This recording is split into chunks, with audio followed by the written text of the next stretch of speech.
Macy back with Macy's Reading Corner, reading I Survived the Sinking of the Titanic in 1912 by Lauren Tarshis, illustrated by Scott Dawson.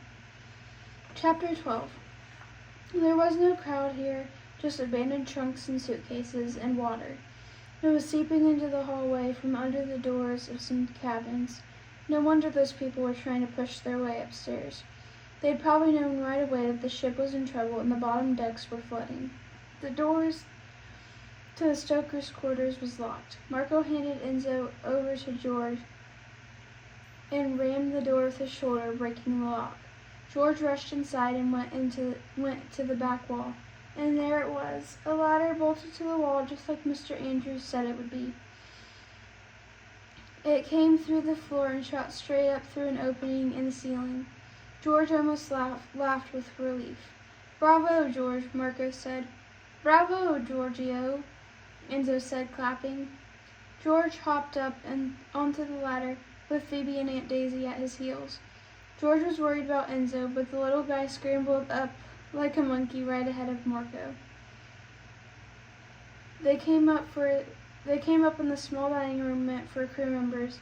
Then George led everyone down a long second-class corridor, up the grand staircase, and finally out onto the crowded boat deck.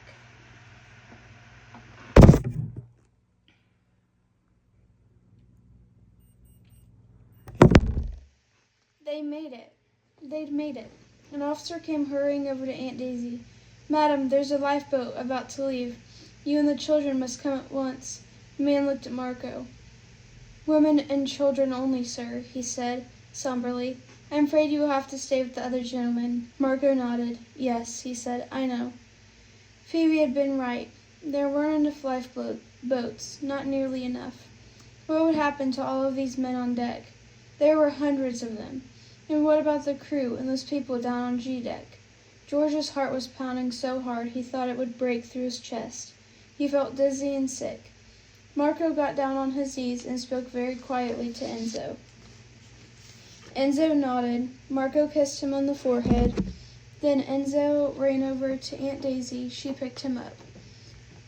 I say he will go on a special boat ride," Marco said. "I say you will not leave him.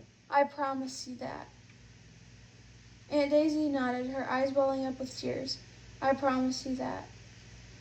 Marco and Aunt Daisy looked at each other. Neither of them said a word, but a whole conversation seemed to happen with their eyes. Phoebe was really crying now, looking away so Enzo wouldn't see. George felt like someone was choking him. "Come on now," the officer screamed, and so they left Marco. When George turned around, and a few seconds later he was gone. The officer led them through a crowd of men to the side of the ship where a lifeboat hung just over one side. It was packed with people, all women and children except for two sailors who stood at the other end.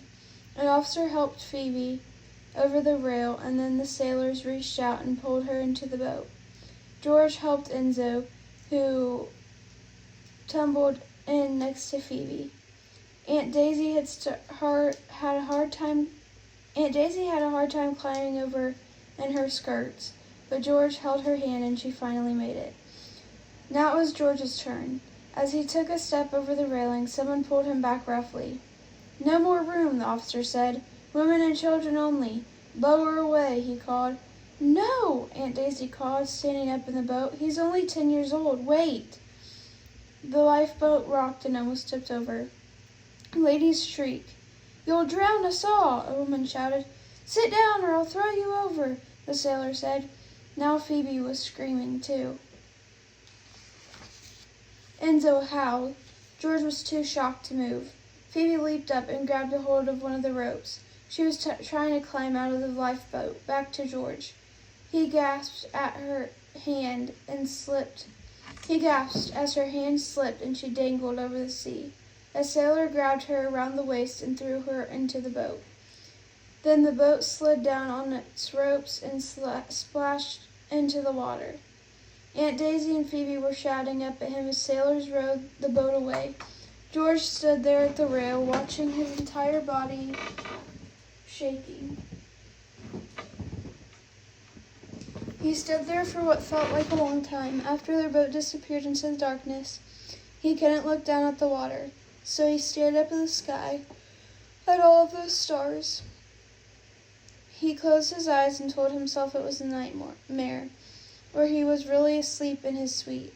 Or no, he was home on the farm in his bed with Phoebe sleeping across the room and Papa sitting by the fire downstairs. He closed his eyes tighter. He tried to block out the terrible noises around him. He felt himself tipping to the side. He held tighter to the rail, and then he couldn't hold on anymore. His hand slipped, and George fell, smashing his head on the deck. And then there was silence.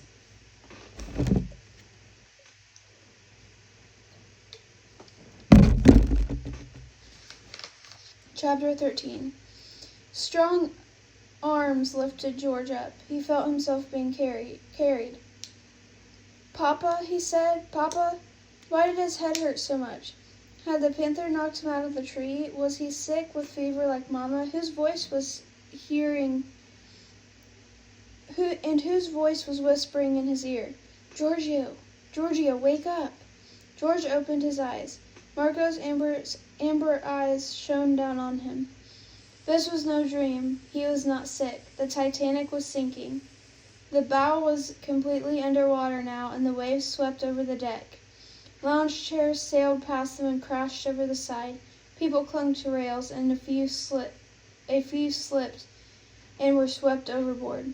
Marco wrapped one arm around the railing and another around George. "It's time to go," Marco said. "Go where?" George said, even though he knew. They were going into the water. There was nowhere else for them to go. Marco held George's arm as they climbed over the railing. "When we jump as far out as you can," Marco said, away from the ship. George's lungs filled with the icy air.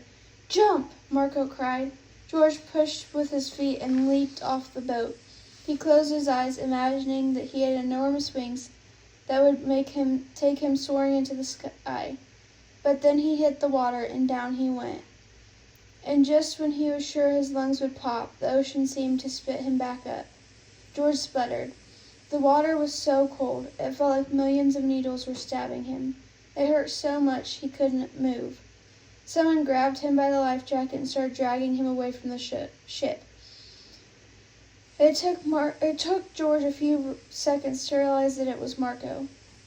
He stopped to grab a door that was floating by. After helping George climb on top, Marco found a crate for himself. It wasn't big enough to keep his feet out of the water, but it was better than nothing. The crate had a rope attached to it.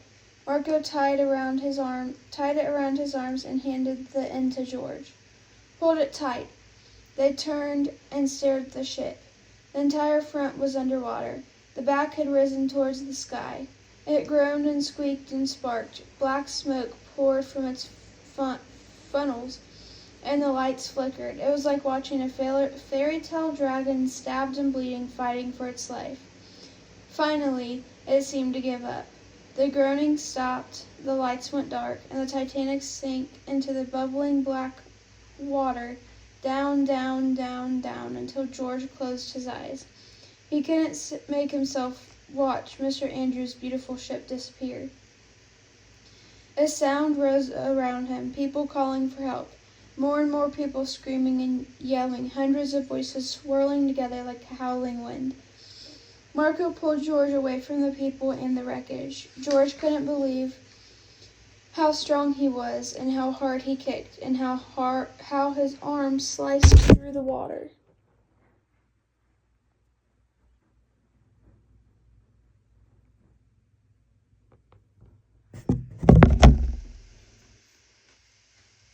When he finally stopped, Marco was gasping for breath.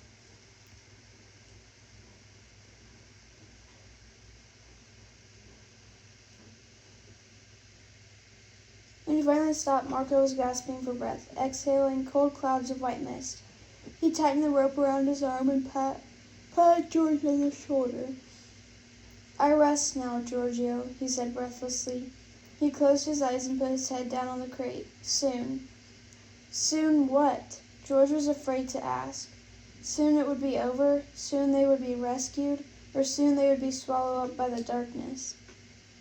George heard men talking somewhere close by. He looked around relieved, but he wasn't all by himself. And to his shock, just up his head, he saw a lifeboat. "Marco," he said, "wake up." But Marco didn't move. His arms hung off the side of the crate. His feet dangled in the icy water.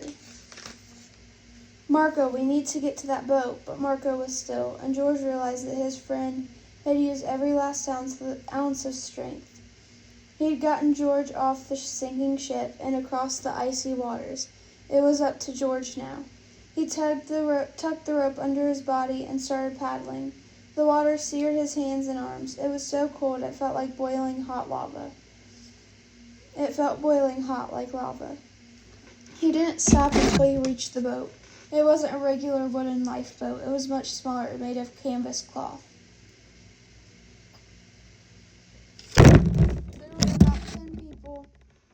I just spilled my water. There were about 10 people inside, crowded inside, mostly men. They all seemed dazed and frozen.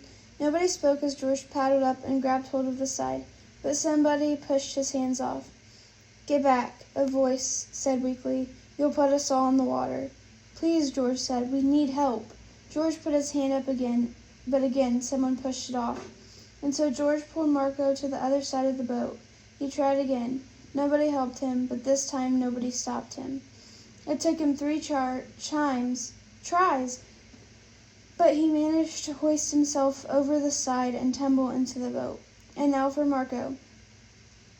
He got up on his knees and leaned over, bracing his legs against the side of the boat as he grabbed Marco under the arms. He pulled, but Marco was attached to the crate by the rope. He tried again, yanking the rope, digging at the knot with his frozen fingers, but the knot was like rusted metal. George struggled and water sloshed over the side of the boat. "Just let him go," one of the men said weakly. "It's hopeless." But George kept working with the rope, trying to now break it free from the crate.